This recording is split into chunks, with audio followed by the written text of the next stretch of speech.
Hello and welcome to Lorehammer. My name is Eric, and this is a bonus episode, and I will be the only one talking in this episode. Thank you so much for joining me today in what I'm going to talk about today. God, just imagine I lost how wretched it. that would I be. lost 54 minutes of a monologue of Eric. And then I found the dog. And then they were roommates. They were roommates. My God, awful. That would be pretty bad. Awful. That's why I don't do it alone, I think. So you have people? that I you do have rely people. on? Segue it. And one of those peoples today is Peter. Hello. How are you doing? I'm good. Glad to be back. Good. Oh, it's good to have you back. You got to go back. I got a couple favorites that I really like. I like Colin. I like Peter. I like Skylar. Everyone else. Call them out. Delete from the contacts. Everyone else gone. Jeez. They don't listen. We lost your number. You don't have it anymore. I like everyone else too, except Christian, essentially. Of course, yeah. Jordan will. Well, nobody wants Christian. Yeah. Jordan is not joining us for this episode, unfortunately. So. Pour one out for the homies. Yeah, exactly. We lost them. Eric, that was your mother's carpet. But today we are doing a bonus episode, and I'm actually just gonna let Mark take this one. So this episode is gonna be my homebrew lore for my Tau Sept. But what is unique about my Tau Sept lore? Eric's just smirking. Well, you said step. Step. Or 2 words in. They're 2 different words. They are. So what's Is your yours a problem? step? What did I say? What did you say? You said step. I said sept. Oh, That's what I said. Bitch. bitch. But what's unique about my lore is I actually didn't write it. We ended up playing that Tau RPG, the Eternal Horizon. For those of you who haven't listened and wanted to, don't listen to this episode yet because it's going to spoil a whole bunch of stuff on it. But basically, we did this whole RPG, and I always knew it was going to turn into my lore for my Tau, but I wasn't fully sure until halfway through. But basically, we'll just kind of tell you what happened, and I don't know where to start. Should I reveal the big twist? I don't know. Of course not. But the end result is I wanted to make an army of clones. Very much a Star Wars knockoff Clone Troopers. We'll get more into that later. So once I discovered that, that's what I was going to go for. I ended up looking at the characters in the Tau RPG and like rating them essentially in my mind. Like who is good enough to be the original clone for my army? And that's where Peter comes in because he played the character that was the original clone. Yeah, which I had no idea of any of this when we started the RPG. You didn't even know about this the players at all. You didn't even know this in the last episode until it was revealed. At the very, very end. Very until end. The moment where he explained now, like, this has all happened. You had no idea. Yeah, and then I even whipped out a model like that no one's seen, and yeah, it was good. So let's jump into it. The backstory of my army really revolves around one person, which is Peter's character, Mon'praus. So, Peter, if you want to tell us a bit about your character, like, it's a typical RPG. So, like, when I first, proposed the idea, like, let's do a Tau RPG, send me your backstory. Like, what was the idea behind your character?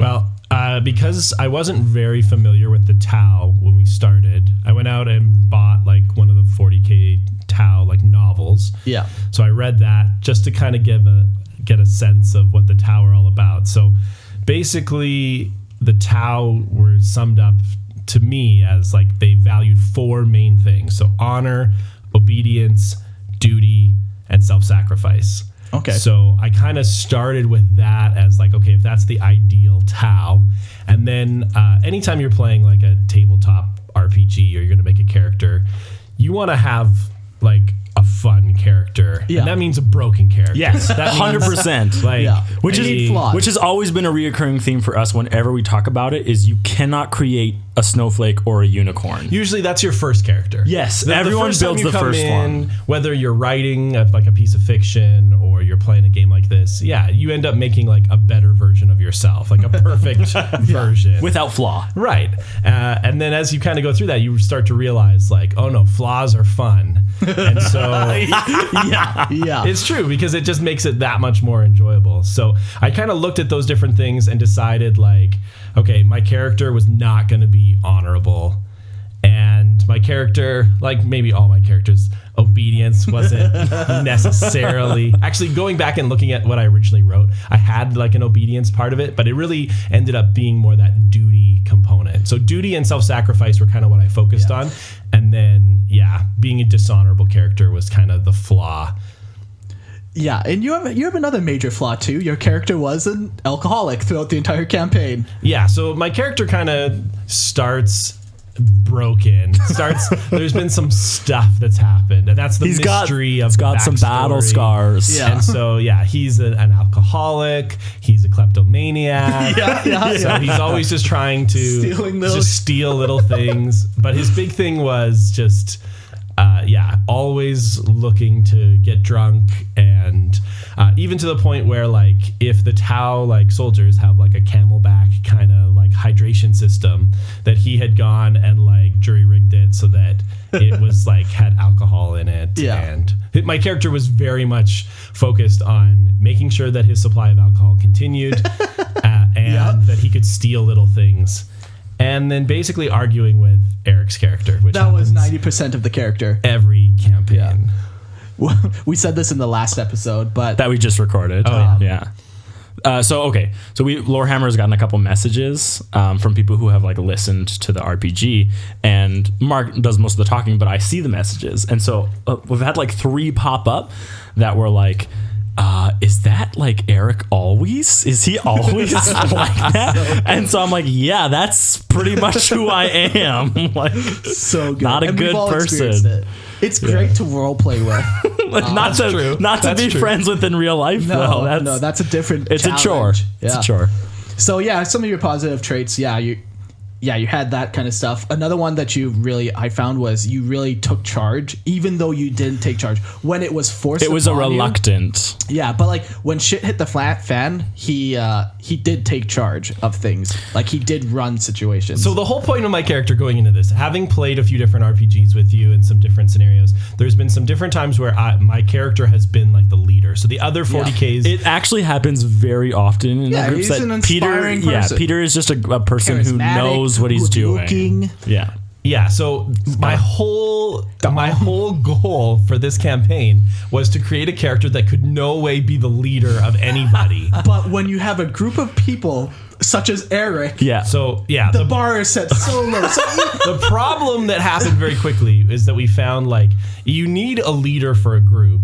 And so Eric's character was trying to be the leader, blooded.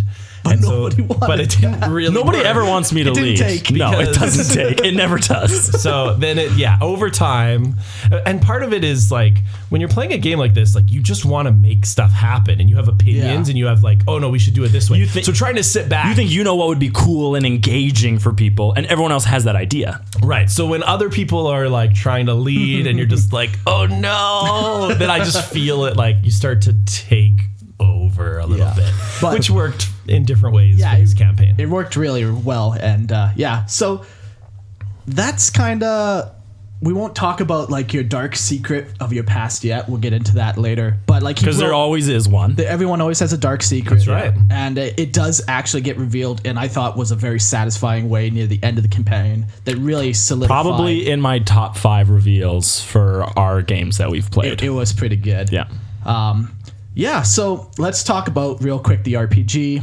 the setting of the RPG. Basically, they're all Tau from a certain Tau sept. Falshia. And which, if you just listened to our Tau First Sphere of Expansion, you would know that it was established during the First Sphere of Expansion. Yeah.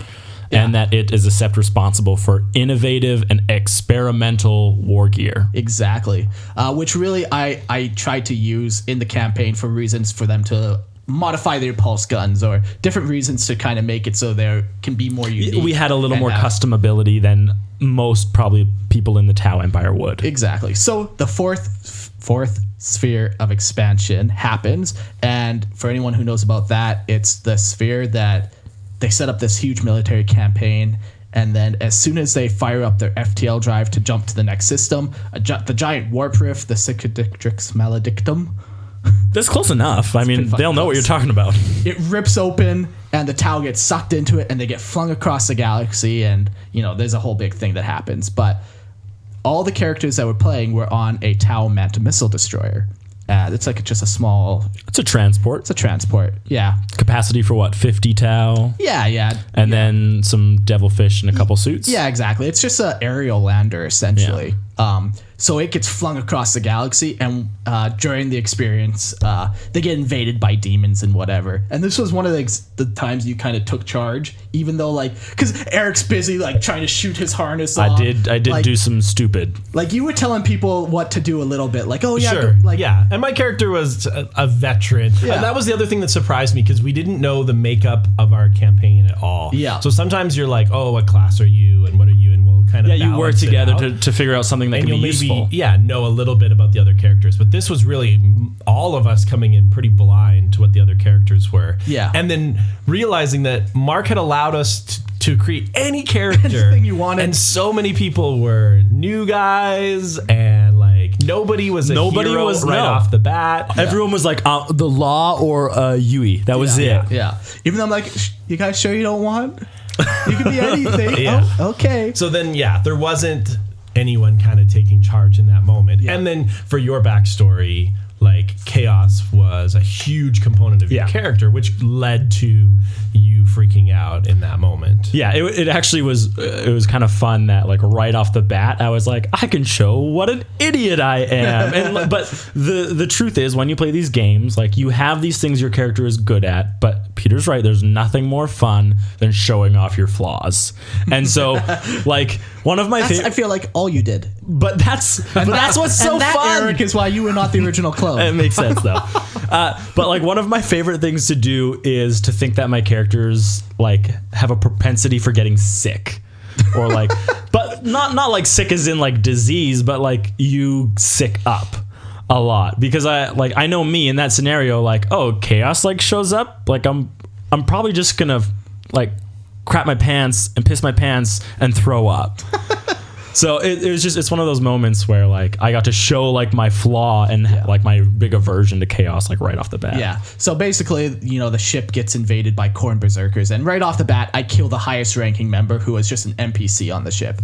So it created that power vacuum. So really, you two were the only two fire warriors that were of the same rank. You're the highest rank. Yeah, fire warriors, I guess. Because there was another person, Pathfinder. Paul.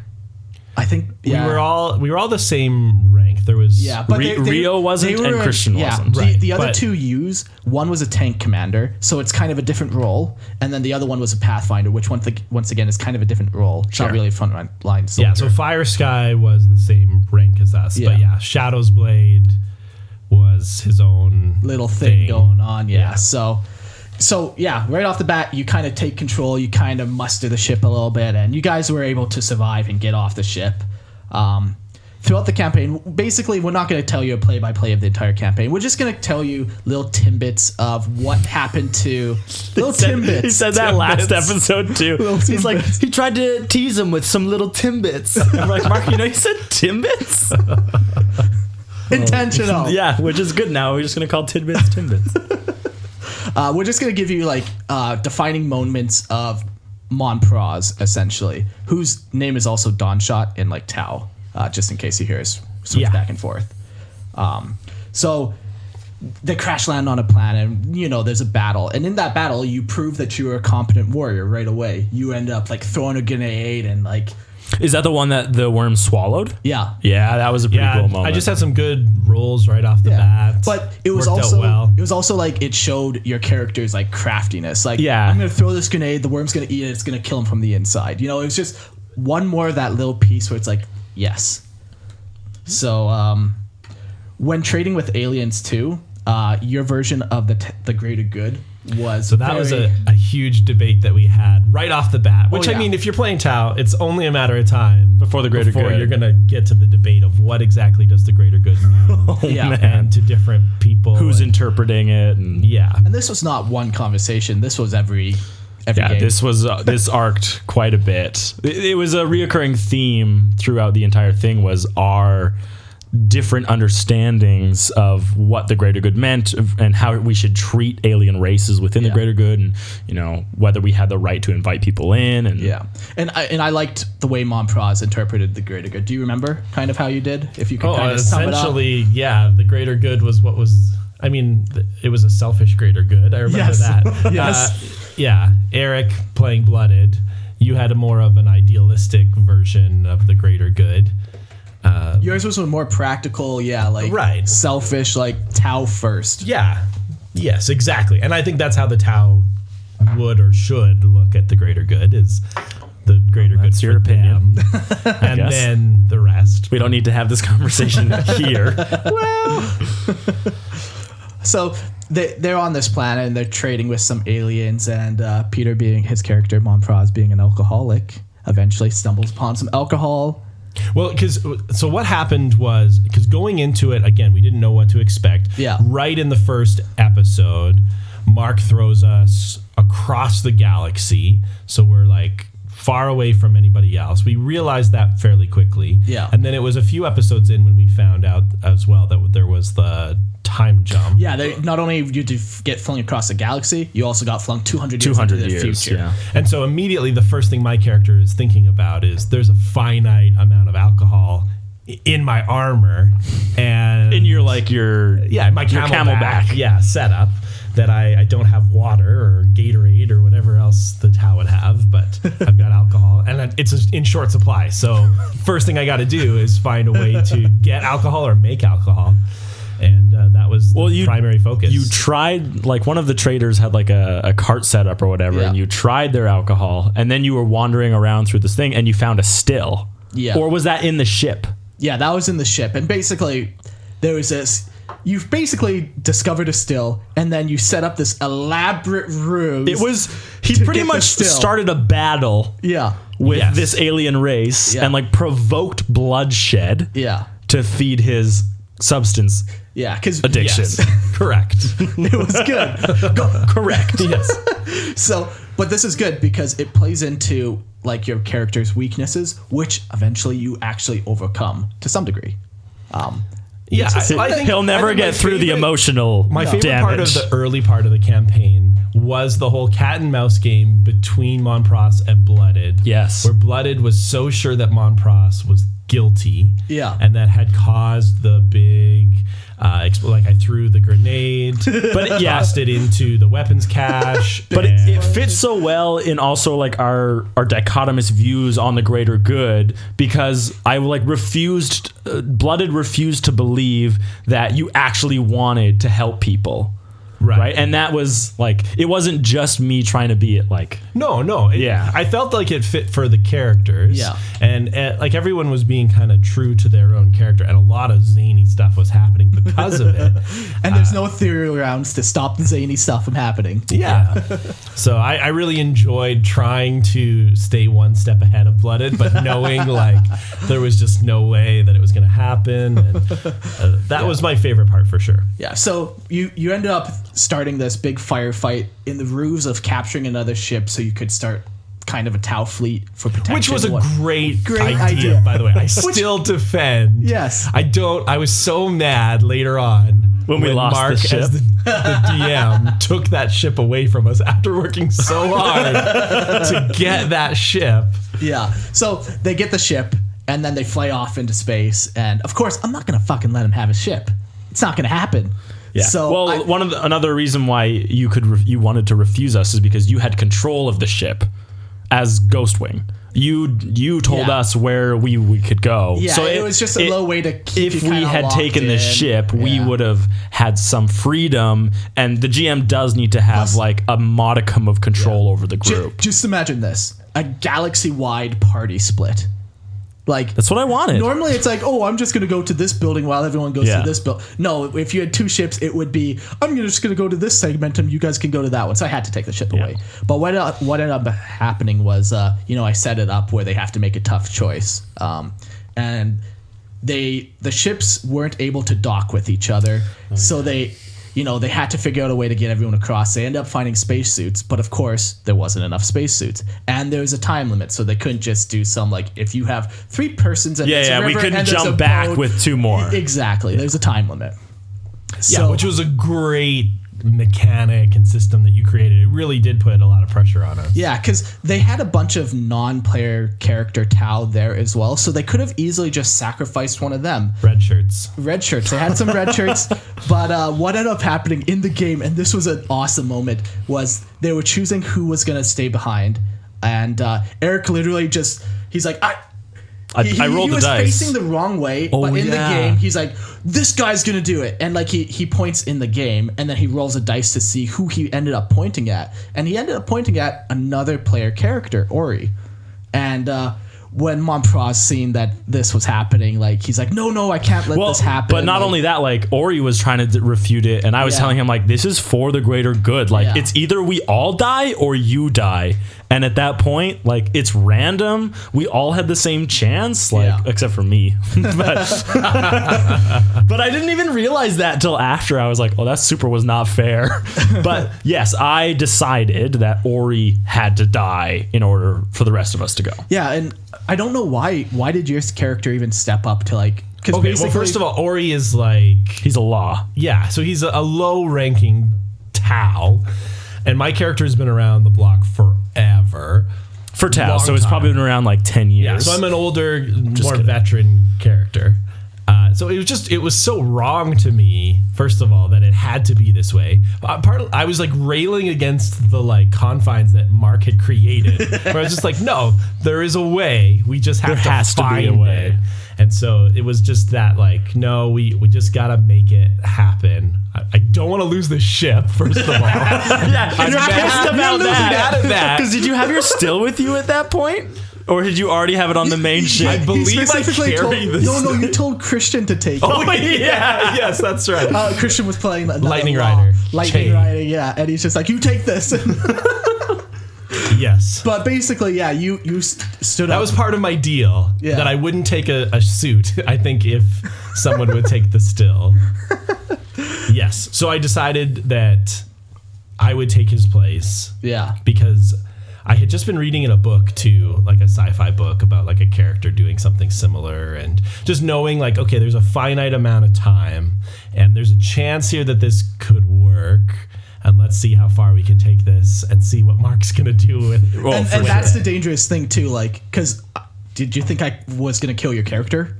Because it's entirely you made me roll for it. There's a chance, right? It came down to a dice rolls. It did. So, and like, I mean, who knows what's going to happen after the fact, but nothing good was going to come of like botching those dice rolls. Yeah. So basically, you decided that, you're going to stay behind. And then what ended up happening is you made a space jump. You pulled the ships as close together, and then you jumped through open space. Unprotected. Yeah, and them reaching to grab me and bring me in before I die. Yeah. And it was just one of those defining moments of your character where it's like, you're self-sacrificing and willing to do what the greater good demands, essentially. But it was very, very good. So you survive. Your character ends up getting a couple demodifiers, permanent demodifiers. But it elevated him in everyone's eyes because of that. Yeah, exactly. Like, oh, this guy will die for us. Yeah. Not only did it elevate me, but I was able to undermine, devalued me. Yeah. Which made me happy as well. Well, that's definitely how I took it. You were so wrong.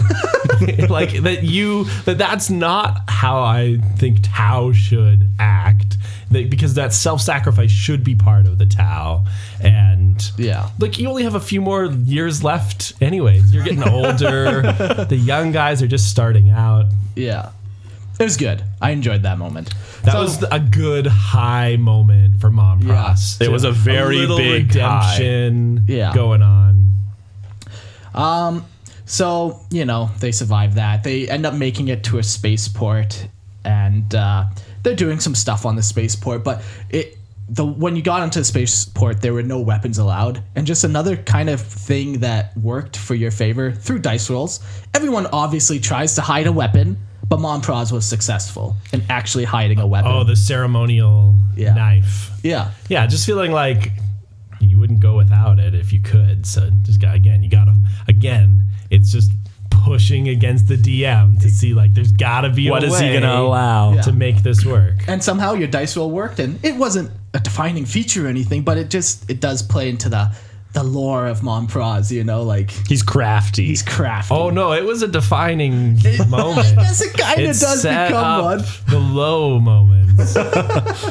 So let's talk about that. The next thing, the low moment you had in the bar. Basically, you guys traded all your goods. You had a huge lump sum of money. Massive. And somehow Mon'praus was entrusted of it. First thing he does, goes to a bar. But that's not necessarily true. What happened was that was the moment we found out it had been 200 years. So yes, he Right. does go to the yeah, bar, that is the but the moment. reason yes. he like wants. Sorry, this happened like over a year ago. Yeah, no, for sure. No, but the reveal. This was Yeah. the reveal. It was probably like 3 or 4 sessions in or something. We find out that 200 years have passed, and then he has this massive chunk of money, and he goes into the bar, and he just is trying to kill himself through alcoholic poisoning.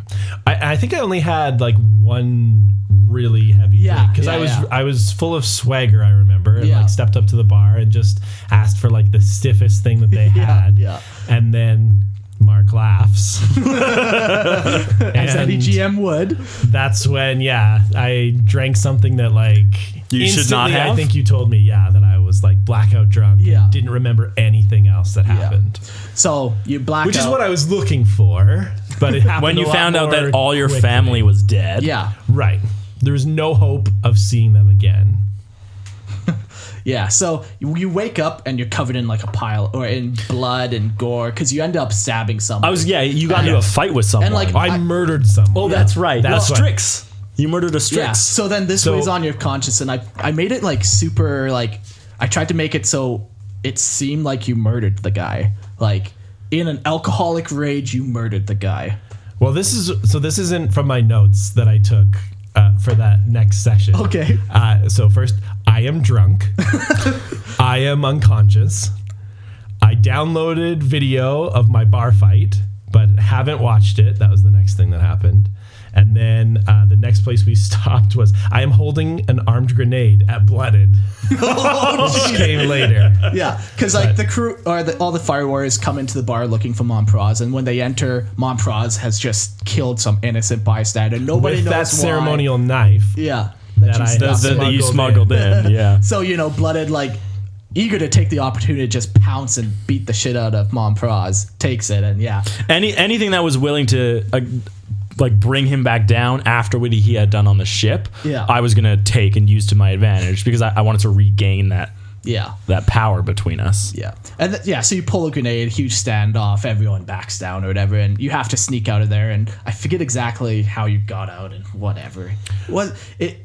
do you I know? think we found a through an gun escape smuggler. hatch. Yeah. We went through an escape hatch. Was it the bar's escape hatch or Yeah, a gun in the back smuggler? behind. So effectively, like what happened was, I believe we lost all the money, Yeah. or like a huge portion of it. Like half of it or something. I ended up. I paid off a bounty hunter, and he called me a drunk, and so I murdered him in cold blood because of it. That's what 'Cause you I was think. drunk.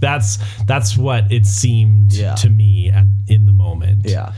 Because I remember I had the tape, and then because I think I paid the bartender or something To keep for it the quiet. video of it. So Yeah. and then I took it. I remember I had it, but my character didn't watch it until later on. And then we went down through the escape hatch because guards came in. Yeah. And he- somebody Everything was murdered. locked down, Yeah. and Yeah, you end up having to fight to get back to your ship and get back onto out of the spaceport or whatever. And once again, you did a couple of cool things in that battle. Like everyone kind of did some cool things. You hopped in a battle suit at one point and started blasting people, I think. yeah, there was another. The standoff happened with the grenade though, and that's when we were trying to purchase weapons from that. Was it a human? dealer. Oh yeah, I remember we that. went to the to try so and much get happened. weapons, and Ori and I were like, yeah, we'll get weapons, and you were like super against it. There was a whole scenario where then I was like pretending like I was gonna blow somebody's head off. Yeah, and you're like telling Ori like play along. Oh, for Right, the I was video trying to cameras. send Because the reason is No, well, Sorry, this is so long ago. This is how I remember it, is that you wanted to walk out of that store with the guns. And he was like, no, that's not how we do it here. He's like, I send them to your ship. You're not allowed guns in this store. And you were like, oh, it's okay. I'll just quote unquote fake rob him. Right. So you were creating a facade for the video cameras, but you were going to walk out of there with guns. Yeah. Did it work? I think it worked. I think it all fell apart. Nothing worked at that point. That was when Mark was coming down hard. Yeah. He was like, none of your plans are working anymore. You're getting too crazy here. But yeah, no, I remember that moment. Yeah. Somehow you got back on the ship. Who knows? But everyone listening to this, because they just listened to like 30 hours and they're like, we remember better than you guys.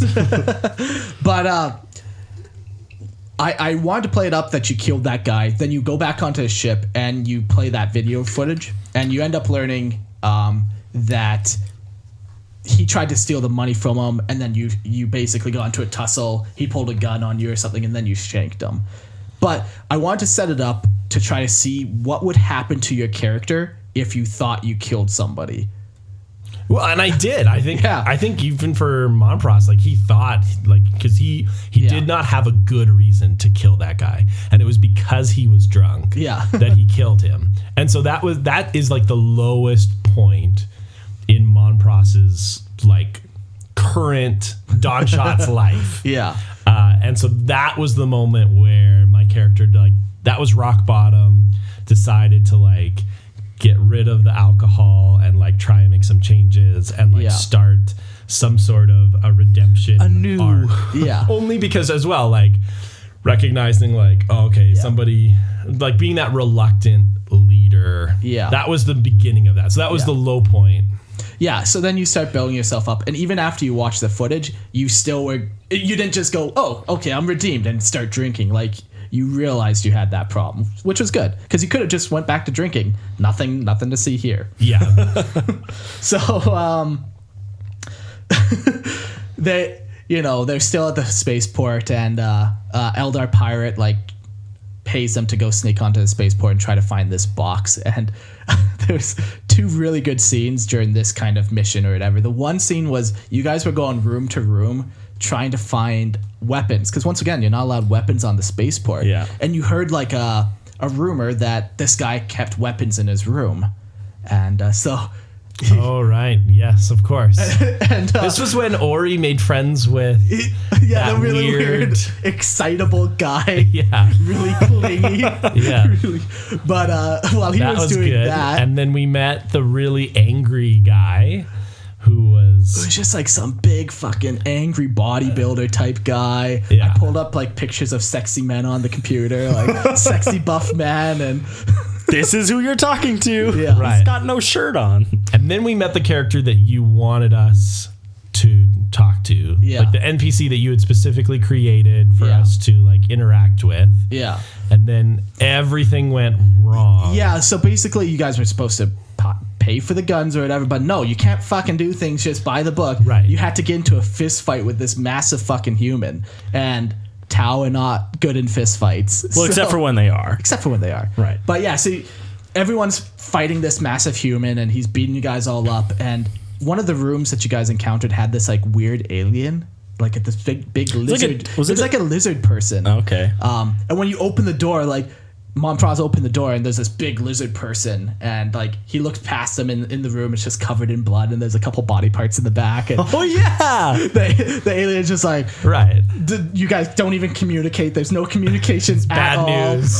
So you just close the door, and then you get into this huge fist fight with this other guy trying to get the weapon. And you thought like, I'm just gonna go find that alien, the big lizard. Hey, that's where when you're playing an RPG like this, you got to make use of your whatever the DM has allowed you to have. So like it only seems natural to go and knock on that guy's door, somehow recruit him with some crazy rolling, and then get him to go and like destroy the NPC that Mark has like revealed he's crafted for like to join us and to help us, and we had him murdered within 5 minutes of meeting him. That sounds about right Taken for us. Like dismembered and eaten. Back in Lizard Man's room. It was totally like that guy doesn't like you. Right. Yeah, he doesn't like. I don't like you either. So that was enjoyable. It just once again showed your Mon'praus' ability to go kind of outside, think Resourceful. outside. Exactly. Okay, so the other thing that happened on this mission was the first player character death of Shadow's Blade, and once again, you can't just let people like know the obvious. So Shadow's Blade got killed when no one was looking. He got like swarmed by a bunch of vermin, like these rat creatures, and pretty much eaten. But nobody's seen it happen. And when you guys came back to like find him or whatever, you found pieces of his armor and like blood everywhere, but you never found a body. And Because he's still alive. and your character was determined to think that, and you guys stayed looking for his body, like sneaking around in this very Much dangerous, longer than we should have. Yeah, but it just showed like he cares about the people under him. And like Peter, you would have stayed until I said basically, we gotta go. Right. Well, like how could you trying to think through as like the character? Like there's no way you're gonna stop, right? Yeah, like, yeah. Oh well. Yeah, we found parts of him, like a pauldron or something, and like pieces like that. Yeah. But he's got to be around here somewhere, so you just got to keep searching until. But there were other characters who did call it off, like Paul's character, and I think even Ori called it off first before like you're fine. Like okay, we're done. So you held out the longest in looking. It was just one of those nice little you care about the people under you. It's a Tau for the people. By the people. Of the people. Eagle. Yeah.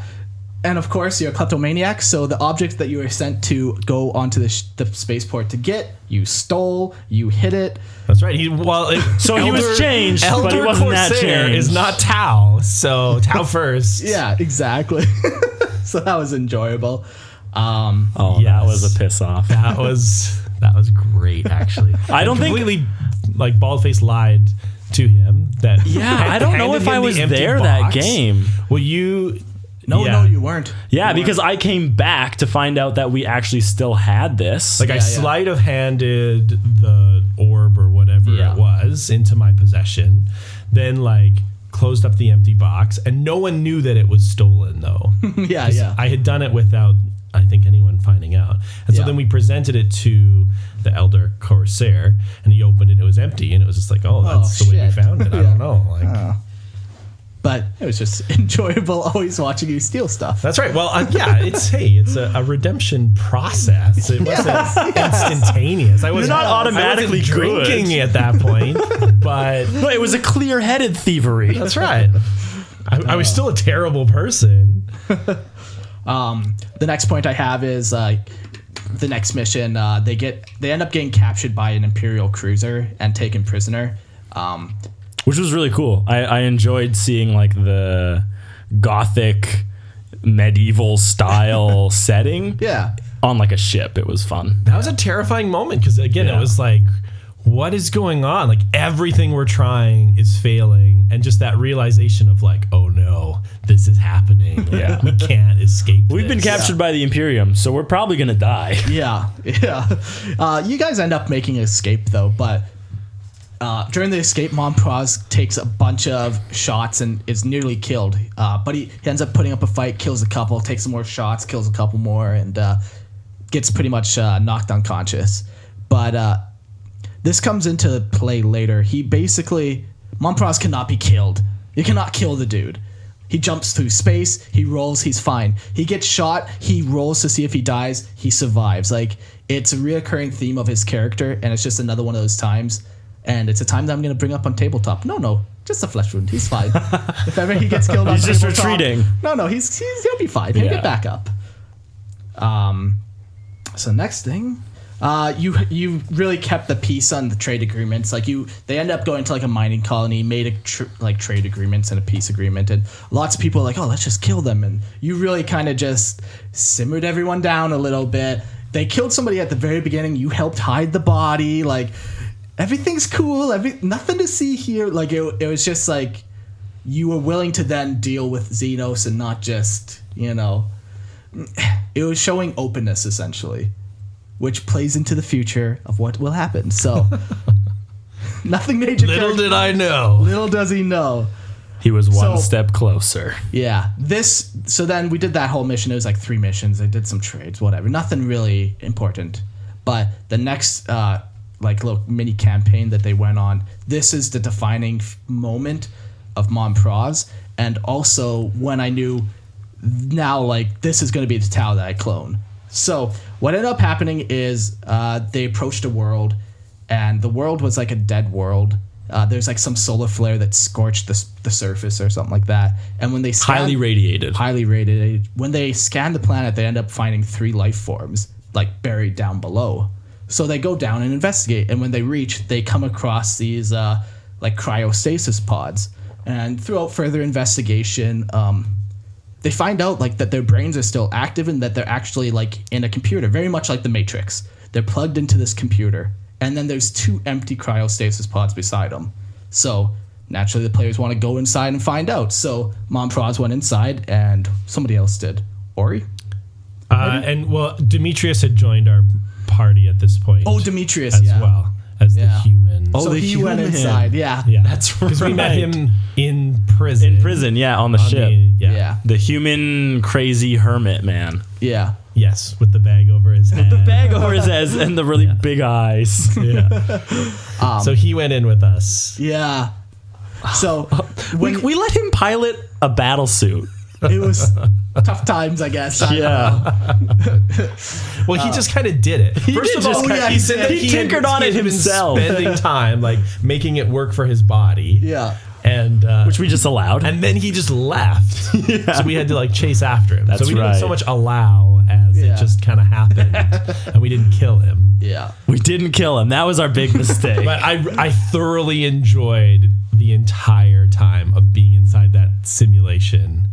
That was Yeah. quite Do you want fun. to describe kind of what went down?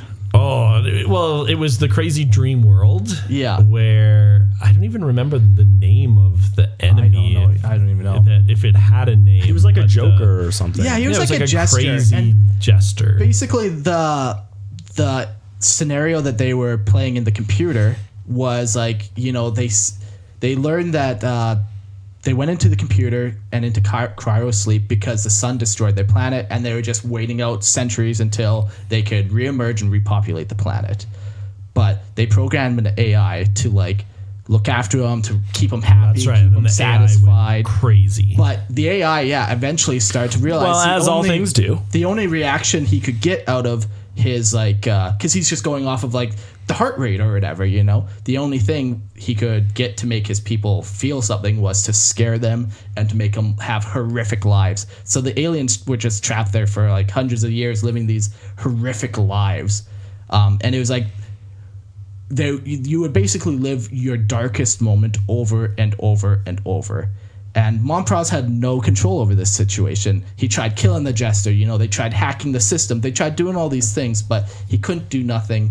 And eventually the jester ends up making Mon'praus's darkest moment. Well, yeah, because he had been tormenting Demetrius, first of all, who Yeah. had been getting the brunt of it. Yeah. So being forced to go to and be worshiping the emperor. Oh, yeah. All the things that he didn't want to be doing.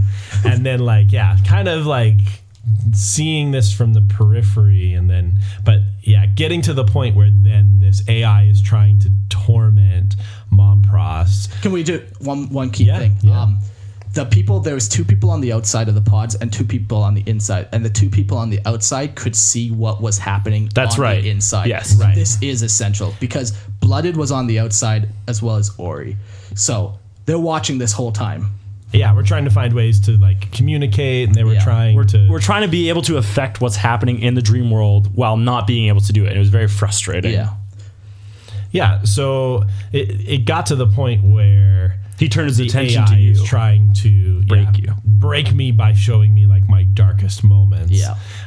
Which then led to the reveal of some of the past that I had. So when Why I wrote you are the way you are. when I wrote my backstory too, I sent it to Mark, and you're never sure does the DM read it? Sure. Do they care? How much are they going to incorporate it in? Exactly. So you're just I don't know. So, and then it had kind of dormant for so long. And then all of a sudden here was this great opportunity where it was just showing how like the darkest moment of Mon'praus's life was something that he had been wrestling with for a long time.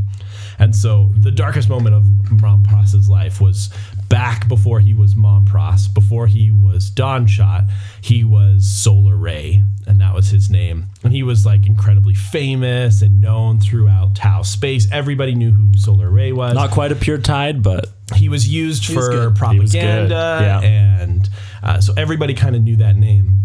But then Solar Ray died, as far as Tau would know. Yeah. But the reality was that there was he died fighting valiantly for the greater good. valiantly. It was valiant. He was incredibly valiant. Yes. So there was a battle, and basically, Solar Ray, the commander was killed, and he was now put in a position to lead and give orders. And so he ordered all his like Tau men following him now to go in. They were all killed. He got like communication that he shouldn't have done that, but it was too late. And anyways, everyone died except him and a couple others. And then this led to him being kind of ostracized, and he no longer could be this hero. He'd made this terrible mistake, and then this was his past. So Solar Ray was like killed, and then Mon'praus was the name that they gave him. Dawnshot was his new name. Yeah. And then that's where, so for my character, I never wanted to take command because I had done it once and it had gone wrong. That's why I started drinking. Yeah. But in this moment of being able to say like that Mon'praus has been thinking about this moment for years and years and years and replaying it. And so it doesn't have the same effect on him anymore because he's kind of processed and worked through it. Yeah. And so he's able to kind of break down what the AI is trying to do. And basically that idea of like, you can't torture me, I've already tortured myself worse than you ever could. Yeah. And revealing all of that. So, and that's a huge portion, is now everyone knows. Yeah.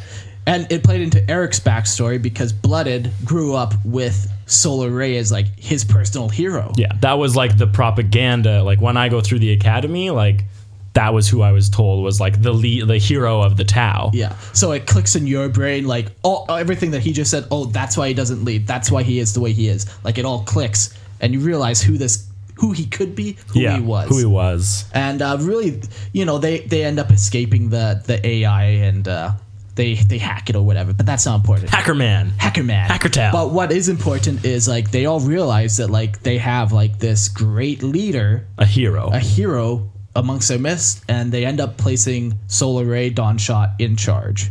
And Very reluctantly. Which was really a surprise, though, for me, both like for me as the player and for my character, where all of a sudden the huge change that took place in characters like Blooded, who all of a sudden like completely 180s into like you should lead us, and me still being like, no, I'm still a garbage person and like terrible, and not being able to kind of see himself as being that leader. So I thought that was really a fun kind of thing to play out. So it took a couple good minutes of me being like Blooded was like, no, you have to do it. But then it was like Eric is like, no, Peter, literally, like, I'm not going to leave this conversation until you agree that Solar Ray is going to take over. Yeah. So that was good. So now he's in charge. He's back in a position of power. And they leave that planet. They jump to the next planet, the next scenario I've set up for them. And in this scenario, they come in contact with a lizard race of geneticists called the Sahaline. And they basically are outcast from their race because they tamper with genetics, and that's like illegal in there. They're trying to challenge like the status quo of their race. Yeah, and they just want to be scientists. They just want to like see like what they can do. Yeah. So heresies, I'll tell you that right now. They basically end up paying the Tau. Well, they promise them like, oh, like if you protect us, we can get you back home. So because they are very advanced technologically. Yeah, they're super scientists. So they promise a way back home. You guys end up doing this huge epic battle, and there's a week of time where you're basically setting up defenses, but also talking to the Sahaline, and you're able to convince them to join the greater good, essentially, or you talk to them at least about it. And there's a huge battle, and this is the very final mission that they do. There's this huge battle, and aliens are coming down, and they think they have this perfect defense. And the first couple missions are like killing waves, and you're killing them, slaughtering them, no problem. Well, we're in our battle suits. It's awesome. Like for us as players, like we knew that the campaign was going to be coming to a close. Yeah. But like in my mind, that's like we Get home. sail off into the sunset. Yeah. Arrive home. thank you. Everyone's going to be safe. And so like, sure, like we fight one last battle and then we all get, and so then as we're playing through it, and you're slowly starting to see like, oh no, I forgot we're playing in 40K. Yeah, this is not that kind of story. Yeah, because one by one I kill a person. Oh, that person that you've been playing with for 30 hours is now dead. Right. Yeah, so I was convinced that you were just going to kill everyone. That was how the story was going to end, is we just all die here. And again, 40K. for me, I'm just like, no, screw you, Mark. Like, no, this I don't is answer not to you. what happens. You already took away that ship. This is not going to end like I'll this. tell you there how has this to ends. be a way for my character to escape this. Yeah. And even like everyone else, there was kind of like, no, last stand. Like, this Kinda is where giving we up. fall. Yeah. And I was just like, no way. I do not go out like this. Yeah, and this whole time, like, I obviously know where the story's going. I know I'm going to keep Peter alive. I know I I'm have going to no kill... idea of that, though. Exactly. I know I'm going to kill this guy, then this guy, then this guy. And the whole time, keep Peter alive. So, you're putting in your valiant last stand, and everyone around you, all the other fire warriors eventually die off, and you're the last one that's remaining, and you kill a couple more of the alien invaders, and eventually your battle suit gets damaged and you end up like having to leave it. And so you leave your battle suit, crawl out into this like fiery wreckage. There's just bodies everywhere, and you don't have a gun on you, and you're being surrounded by enemies. And in the very first mission, there was the commander of the Tau Manta missile destroyer who had a fusion blade on him. And Peter, Mon'praus being As a actually klepto. one for sticky fingers, ends up picking up that guy's fusion blade, which essentially, think of a lightsaber. Yeah, it's a lightsaber, but just remember that Tau are not combat guys. Yeah. Yeah, and my character was never never gonna about be that. like melee focused. Did you just want it because you were like, that's cool? No, You just search the body. take. Yeah, You just if it's take. there, you take it. Yeah. Absolutely. And- I also took a photo of like his wife and child, Yeah. which I kept with me. Yeah. That's what you like put on like your bathroom mirror eventually. That's right. You blow them Because I'm kisses. thinking like, I'm gonna go back and I'm gonna do good by them. Yeah. But I'll give them the fusion blade. This was your father's blade. throughout the entire campaign, you never mentioned it. You never touched it once, ever. Yeah, It I was just- knew it was there. Sure. But again, it was like, I don't know, like, what am I going to do with this? Yeah. So, Yeah, we're not combat guys. So you're standing surrounded by a bunch of enemies, and you look to your hip, and you had a fusion blade, so you turn it on, and I start sending waves of guys after you. And this was all dice rolls too. Yeah, this part was really cool. This was really cool because when it comes down to dice rolls as a GM and you're trying to actively push a story, it can be nervous because one failed dice roll, then you have to the hand of God. Yeah, and that's never fun. But I didn't hand of God this, and it was awesome. well, this is the part where I started to go, what is going on now? Yeah, This 'cause- is, I don't know what's happening here. Like, I think maybe I have a chance of getting out of this. And Yeah. I don't know. So, yeah. So, first guy comes, you roll a dice roll, and you're able to cut him in half. Next guy, same thing, next guy. And, like, he's rolling crazy. Like, it was all just, like, perfect rolls, and, it's almost like this was meant to be. You were using Rio's dice, weren't you? The yellow dice. No, I'm glad that other people are in on that now, though. I'm glad to share that. So you kill a whole bunch of them, and you end up, like, scaring all the other invaders away. With And- your prowess. Yeah.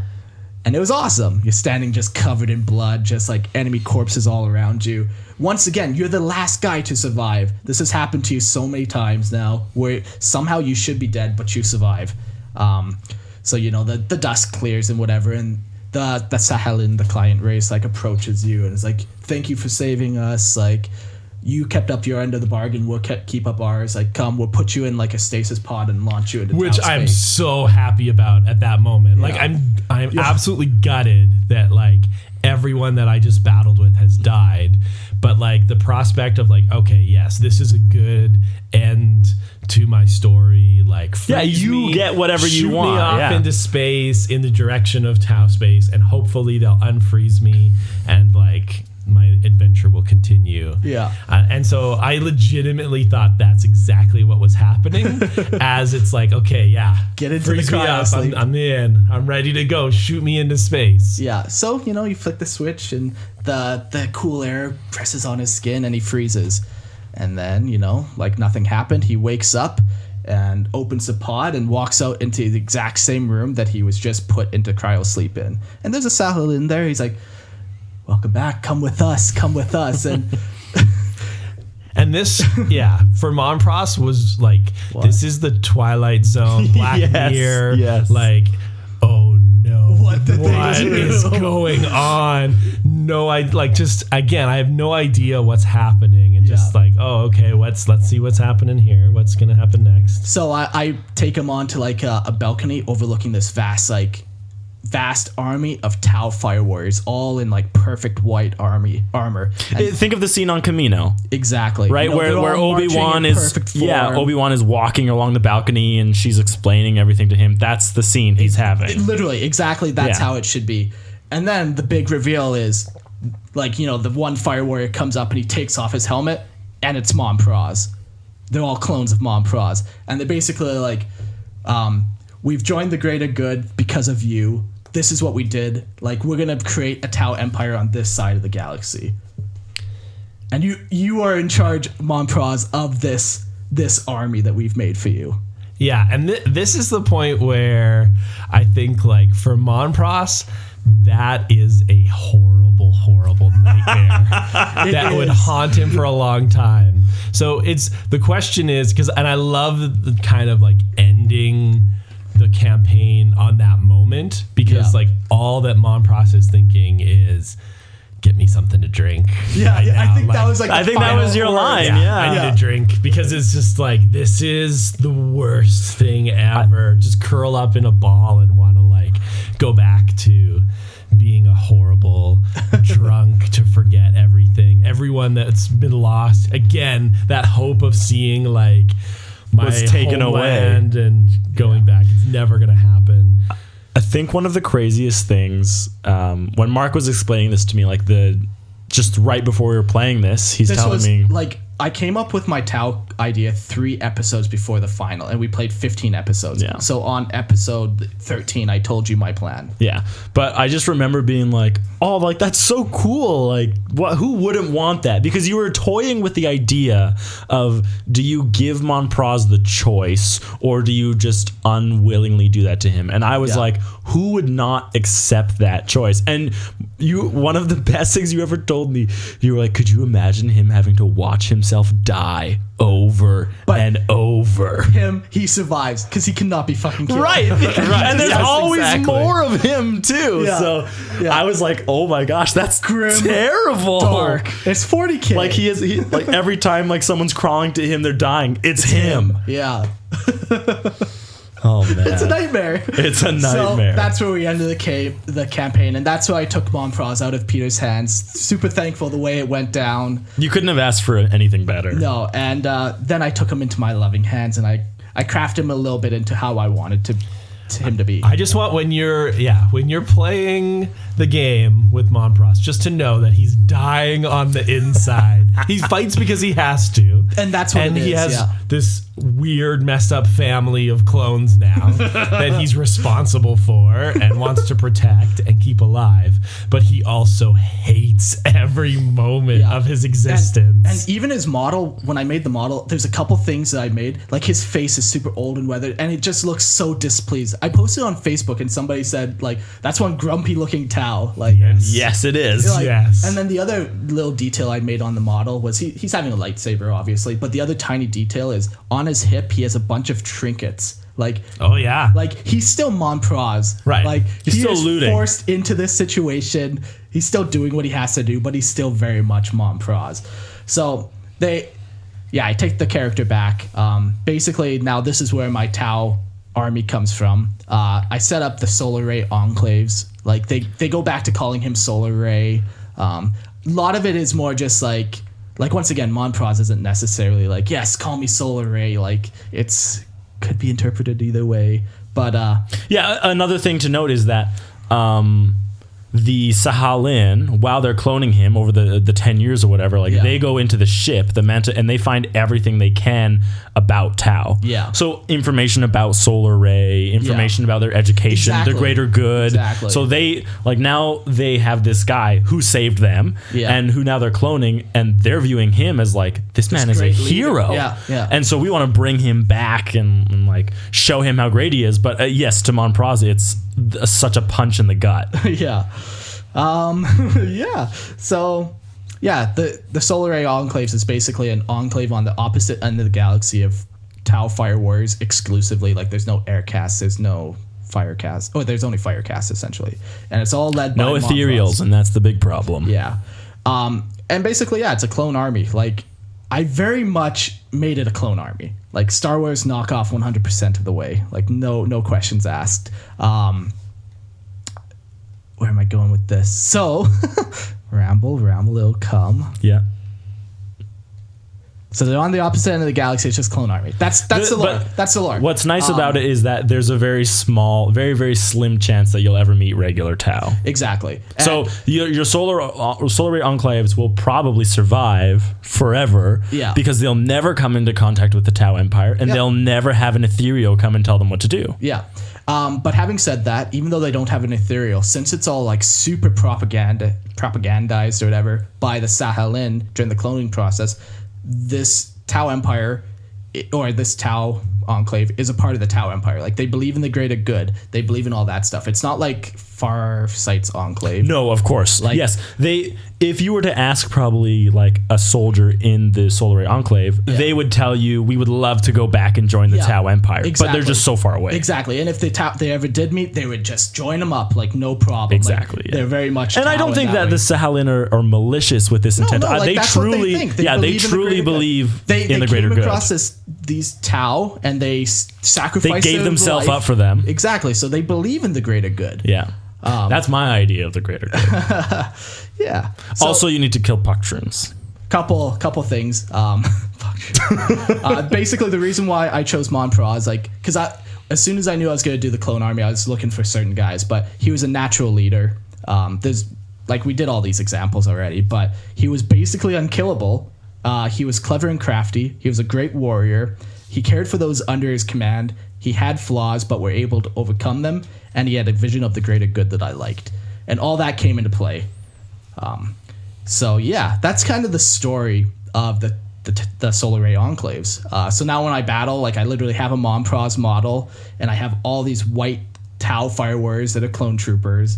And if Mon'praus ever dies on the battlefield, I might retire him. I might do a dice roll. You might get a text, Peter, at 4 a.m. and say, please roll a dice to see if you survive. Yeah. So be ready for that. And we'll see what happens. And I've been doing pretty good with the army. I'll talk about the theme a little bit. It's Clone Wars. They look like clone troopers. They got white armor. It looks good though, and it totally fits Tau.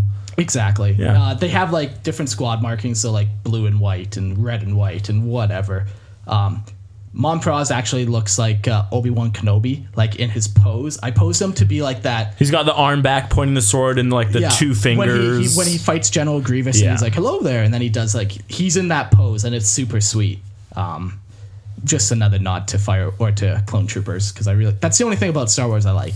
The clone troopers use dropships, where the Tau, they use devilfishes and hammerheads. So it's kind of just I don't use battlesuits in my army because I wanted to do a clone trooper army based off of Star Wars, and they don't have battlesuits. They have dropships and troopers.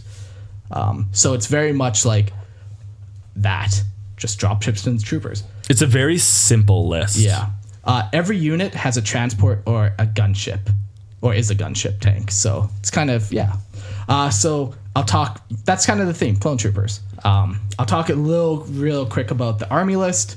The army list is essentially breachers and devilfishes supported by hammerheads. And that's all. Like, I have a gun drone squadron and a squad of Pathfinders, but everybody has a transport, and there's no battle suits, there's no fire warrior teams, they're all breachers. Like, they're all these close range shotgun guys. It's a very in your face Tau list. Yeah. That just because Tau don't play like that, it throws everyone you play off. Yeah, and it's no one understands. And it's a lot of fun to play too, because it's a highly mobile list, and you actually have to like think ahead, like, okay, I'm going to move here, I'm going to assault this unit to tie him up while I can do this and that, and it's a lot of fun to play. But it's a very breachers, devilfishes, and hammerheads. That's what I got. Very simple. So yeah, so that's kind of it. That's the story of my Tau Sept. It was really fun to do the campaign and have like that satisfying conclusion, and then have this like awesome lore. Like, there's 30 hours of my backstory now, essentially, that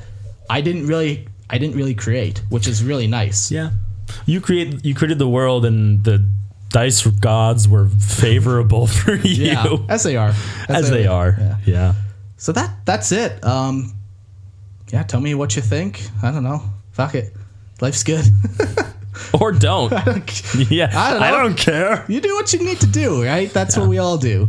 So is there something that you think you would have done differently with Mon'praus? Like, can you think of a moment to be like, maybe I shouldn't have done that, or I would have rather done this?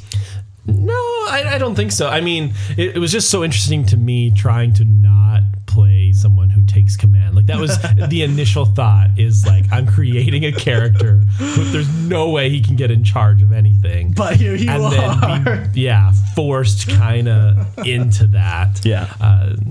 But no, I don't think there's too much that I would change or do differently. I enjoyed playing that character. That was a good character. It's good. Yeah. I would say just keep throwing suggestions at Mark for other campaigns that you'd like to see, because I'd like to play another one. And I know it's only a matter of time before they all feel the itch It to will do happen. it again. I'm really having a lot of fun with the RPG we're doing right now. But yeah, we've got a bunch of messages like, oh, you guys doing this again? So it will definitely happen. But I'm an okay GM. I don't want to GM another one. You two are way better than me at GMing. Oh yeah. You can talk English. Yeah, it's that a helps. Huge It helps. positive. So my GM, I feel like a big Nazi when I GM. I'm pretty rules strict. that's fine. Mark's was good. I liked doing. It was so simple. I liked doing a 15 game campaign. Like, it was short, but it was nice to have like a good finish to it. Yeah. To be able to like wrap it up like nice and tightly at the end was good, because sometimes they just kind of fade out. Yeah. Which is never fun. So I really enjoyed it. Yeah, I've been tossing around the idea. I know Eric hates it, but doing like an orc freebooter, basically pirates, and we all play as orcs. And it'd be a mini like 5-game campaign where, because eventually you're gonna get sick of talking like a fucking hooligan. An orc pirate. Yeah, but it would be fun for 5 sessions. But we'll probably end up doing another one eventually here. But 100%. We're discussing the route we wanted to take. Yeah. Nice. So. Yeah. Because this one wasn't planned. That's the there thing, was no intention of this on the beginning. Yeah. Right. Like, it was kind of a half-hearted, like, let's record it, and then it didn't work, and we were like, fuck that. Yeah. And then we're like, well, let's record it anyway, see what happens, you know? So Yeah. it was just the intent changes a lot. Yeah. Cool. Well, Cool. I think that's really all to say. This was now, Eric, I promise you, this is the last time you ever hear Tau RPG. I've heard that a couple times. I know. I promise you for sure this time. They're just words. They're just words. They're just words, these Everything's promises. just words. Cool. Well, thanks for listening, guys. Yeah. And if you haven't listened to the RPG and you have 30 hours, go do it. Oh, they have it. Go do it. Yeah, you've got 30 hours. You've got the time. Yeah. Cool. Cool. Thanks, guys. Bye.